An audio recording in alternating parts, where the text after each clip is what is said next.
Hello everyone. सो आज के इस वीडियो में हम पढ़ने वाले हैं हिस्ट्री का चैप्टर नंबर 1 जो कि है नेशनलिज्म इन यूरोप। तो इस चैप्टर में हम देखने वाले हैं कैसे यूरोप की जो कंट्रीज है उन्होंने आज़ादी पाई।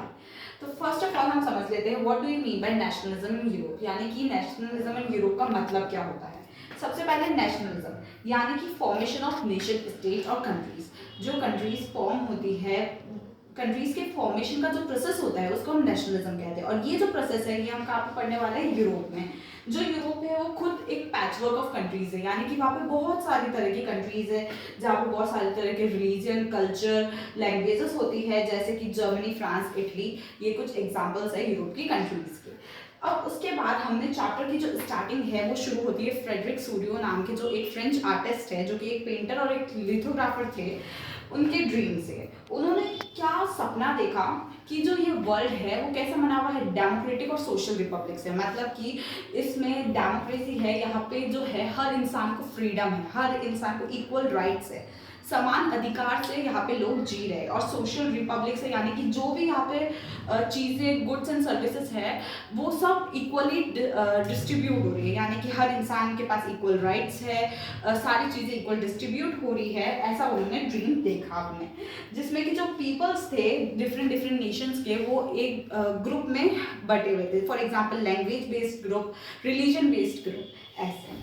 देन हमने देखा कि जो फ्रेडरिक सूरियो ने अपने ड्रीम में ये इमेजिन करा, उनका ये जो ड्रीम है ये 1848 में उन्होंने देखा था, जिससे पहले की सिर्फ दो ही कंट्रीज आज़ाद हुई थी, वो थी Switzerland and Australia. These are only two countries who get freedom before 1848। बाकी जो सारी कंट्रीज थी वहाँ पे नेशनलिस्ट जो थे वो मूवमेंट कर रहे थे अपने अपनी कंट्रीज को आज़ाद कराने के लिए, ठीक है। देन हमने इसमें उनके ड्रीम में और क्या देखा कि जो बहुत सारी कंट्रीज के लोग हैं वो साथ में जा रहे हैं, और एक स्टैच्यू ऑफ लिबर्टी है। स्टैच्यू ऑफ लिबर्टी जो कि यूएसए में है, वहाँ पे क्या है कि वो एक एलिगरी है। एलिगरी विच मीन्स वो वहाँ की कंट्री को रिप्रेजेंट कर रही है वहाँ पे। तो जो स्टैच्यू ऑफ लिबर्टी है, वहाँ से जितने भी लोग जा रहे हैं डिफरेंट डिफरेंट नेशन के, वो क्या कर रहे हैं, उनको होमेज दे रहे हैं, उनको रिस्पेक्ट दे रहे हैं, उनके सामने अपना सर झुका रहे हैं।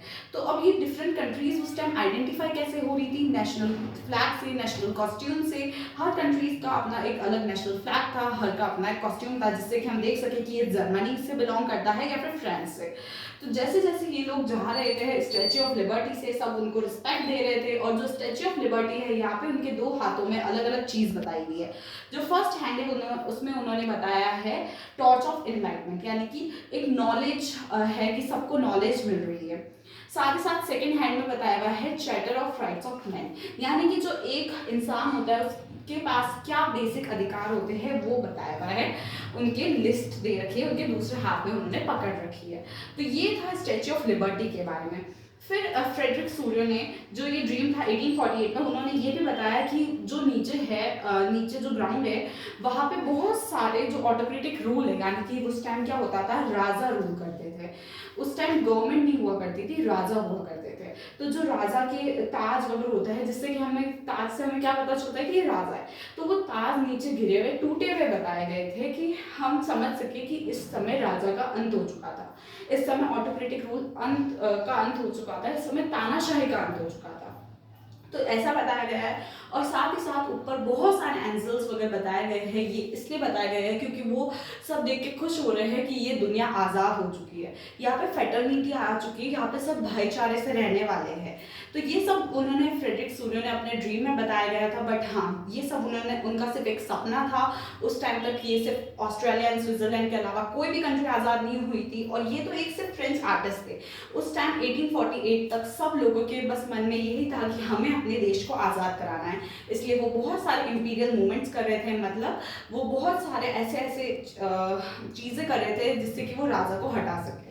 तो ये सब 1848 के टाइम का सीन है, जब यूरोप में नेशनलिस्ट मूवमेंट छिड़ गए थे। बहुत सारे nationalist, for example Gustav Mazzini, Gustav Garibaldi, जिसके बारे में हम आगे पढ़ने वाले हैं, उन्होंने बहुत सारे मूवमेंट्स करे और अपने अपने देश को आज़ादी दिलाए। Thank you so much for this lecture. Thank you.